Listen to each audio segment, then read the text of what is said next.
ఒకటే ఒకటి జ్ఞాపకం చేస్తూ ఉన్నా, నా తండ్రి తరపు నుంచి ఎవరు కూడా పాస్టర్స్ లేరు, నా తల్లి తరపు నుంచి ఎవరు కూడా పాస్టర్స్ లేరు, నా భార్య తరపు నుంచి కూడా ఎవరు పాస్టర్స్ లేరు.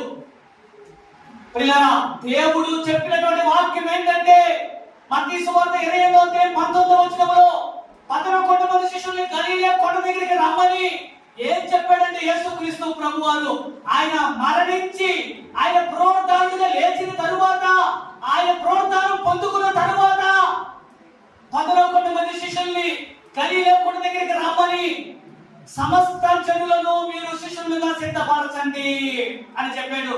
యేసుక్రీస్తు ప్రభువారు చివరిగా ఈ లోకాన్ని విడిచి వెళ్ళిపోయే ముందు ఆయన పలికినటువంటి మాట ఏంటంటే, మీరు వెళ్ళి సమస్త జనులను శిష్యులుగా సిద్ధపరచండి అని అన్నాడు. అంటే నాకు అనిపించింది, నేను కూడా ఒక శిష్యుడు కావాలి, నేను కూడా ఒక శిష్యుడుగా అయ్యి ఆయన మరణాన్ని, ఆయన పునరుద్ధానాన్ని నేను ప్రకటించాలి అని ఆ రోజు నిర్ణయం తీసుకున్నాను ప్రియులారా.